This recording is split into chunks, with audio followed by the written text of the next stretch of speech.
So tight ends, our consensus is going to be pretty much the same. Top three: Kyle Pitts, Pat Freiermuth, Brevin Jordan. Kyle Pitts is round one.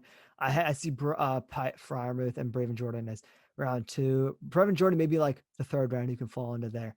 Kyle Pitts, we've already talked on it, and if you really want to know what people think about him, just go to every single YouTube channel. They're all going to be saying the same thing. He's not a tight end. He's a wide receiver, and he's a damn good wide receiver.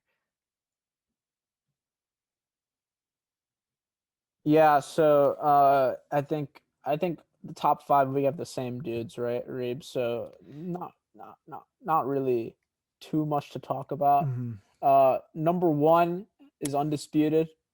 Kyle Pitts, no questions. I think you can honestly, if you put him at wide receiver, Reeb, where would you put him, Reeb? Would you keep him at wide receiver one, or would you keep him at wide Yeah, receiver two?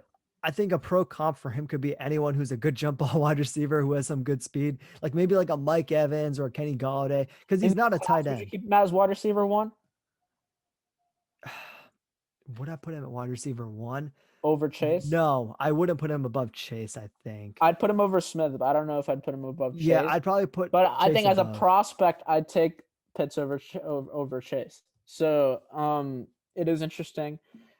I think I like Kyle Pitts' upside, so there's not really too much to talk about when it comes to him. Second, Pratt Freiermuth. I believe you have him second as well, Reeb.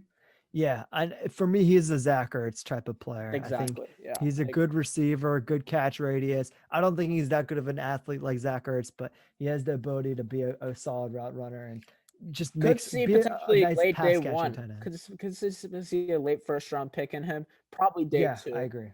But third, I had, I believe, Brevin Jordan. Did you have? Yeah, Brevin Jordan out of Miami, Yep, is it? correct. He has injury concerns, but he's an athlete who's High good potential. speed. Yeah, high potential. He just needs to work on, working on his skills at being a receiver, being more consistent catching the ball, being more consistent running routes. But he's a round 2 to 3 guy for me. And I think Pat Freiermuth is a more polished prospect and is a better blocker, which is why I put him above Brevin Jordan. Yeah. And then number four, I'm assuming. You have Tommy Tremble at number 4, I believe. Yep. I want to say. Yep. Um, Tommy Tremble, he's an athlete. He's an athlete who has shown good spurts at being a tight end. It's just that he hasn't been all that consistent putting it together, I feel like. And also, he just has no sample size because he split with like 5 other tight ends in Notre Dame. So you're just hoping that you can sort of hit on him as being as an athlete and on that limited sample size that he could maybe be something. He's a round 4 guy for me. Yeah. Then I have Hunter Long out of Yeah. Boston College, I believe is where he's from. But Yeah, yeah, he's that's just my next another one. wide receiver playing tight end. His blocking is Exactly. not there. He's 6'5", 254. He's just not all that great of an athlete, but he's another pretty solid receiving tight end. And I'm going to throw in another name, Amal. A guy I have higher than Tommy Tremble. Zach Davidson, the tight end out of Central Missouri, 6'6", 245 pounds. Just another guy who he's not that good of a blocker, but I think overall as an athlete, not the fastest guy, but he has good enough speed, great athlete.